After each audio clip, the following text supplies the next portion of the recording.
নমস্কার, আমি ঋষিকেশ বর্মন। আমার আরেকটি নতুন ভিডিওতে আপনাদের সকলকে অভিনন্দন। অনেক দিন হয়ে গেল আমি ফার্মের কোনো আপডেট দিতে পারিনি।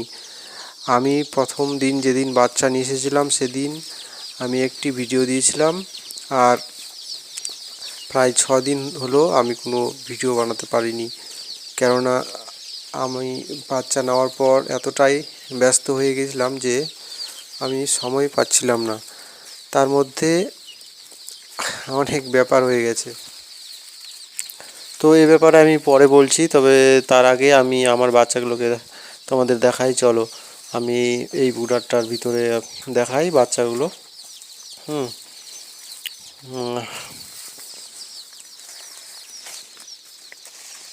দেখাচ্ছি। এই দেখো, এখন বাজে রাত্রি 10টা। আমি একবার ফার্মে আসলাম, তাই ভাবছি যে অনেক দিন হলো ভিডিও আমি দিতে পারিনি, তাই ভাবলাম যে আজকে একটু আমার ফার্মের আপডেট তোমাদের সঙ্গে শেয়ার করি। দেখো বাচ্চাগুলো কত সুন্দর ছড়িয়ে ছিটে আছে। এগুলো হচ্ছে আমি যে প্রথম দিন বাচ্চা নিয়েছিলাম 1000, সেগুলো আমি এগুলোকে দুটো বুডারে রেখেছি। এখানে 500 আর একটা বুডার এদিকে আছে, আমি দেখাচ্ছি, দাঁড়াও।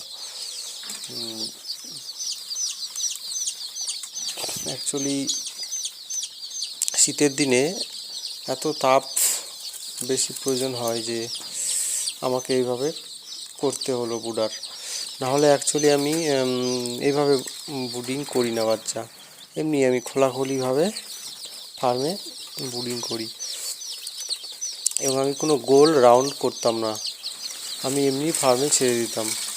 একটি অল্প জায়গা ঘিরে তার মধ্যে বুডিং করতাম। তো এবার ঠান্ডাতে আমাকে এরকম সিস্টেম করতে হলো। এই যে আর একটা, এগুলো হচ্ছে সেই আগের বাচ্চাগুলো, যে প্রথম দিন আমি বাচ্চা নিয়েছিলাম সেই বাচ্চাগুলো। চলো দেখাই এই বাচ্চাগুলোকে। এই যে এই বুডারগুলো, এই যে দেখো বাচ্চাগুলো, এই বাচ্চাগুলো খুব ছড়িয়ে ছিটে চারিদিকে বসে আছে। তবে বাচ্চার কন্ডিশন খুব একটা আমার মনোভূত হলো না এবার, কেননা আমি বুঝতে পারিনি যে ঠান্ডাতে এত তাপের প্রয়োজন হয়। আমি 4টি গ্যাস বুডার চালিয়েছিলাম এই 2000 মুরগির জন্য, কিন্তু তবুও আমি অ্যাকচুয়ালি তাপমাত্রা টেম্পারেচার কন্ট্রোল করতে পারিনি। আর এই যে এই বাচ্চাগুলো হচ্ছে পরে আবার আমি 1000 বাচ্চা নিয়েছিলাম। পরে বলতে 2 দিন পরে আমি এই বাচ্চাগুলো নিয়েছিলাম। তো যাই হোক, আমার একটা ডিসিশন ভুল হয়েছে যে আমাকে এভাবে 2 দিন পরে ভেবেছিলাম যে আমি মেনটেন করে নেব, কিন্তু একসঙ্গে বাচ্চাটা নিলেই ভালো হতো। তবে যেহেতু আমি একসঙ্গে বাচ্চা পাইনি, তাই বাধ্য হয়ে আমি 2 দিন পরে আরও 1000 বাচ্চা নিয়েছিলাম। কিন্তু এইভাবে কখনোই বাচ্চা নেওয়াটা ঠিক না, একদিনে বাচ্চা নেওয়াটাই ভালো।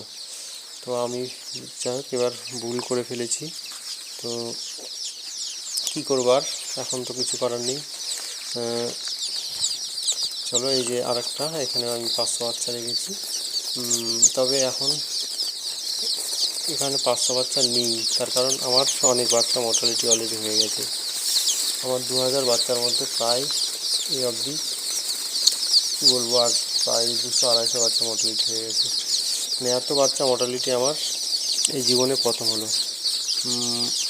মর্টালিটি হওয়ার মেন কারণ হচ্ছে আমি বুডিংয়ে টেম্পারেচার মেনটেন করতে পারিনি। আর এই যে এখানে কিছু বাচ্চা দেখো মরে গেছে, এগুলো আমি বের করে রেখেছি। আজকে এতটুকুই। আমার ফার্মের পরবর্তী আপডেট পেতে আমার ভিডিওটিতে অবশ্যই একটি লাইক, শেয়ার, সাবস্ক্রাইব করতে ভুলবেন না।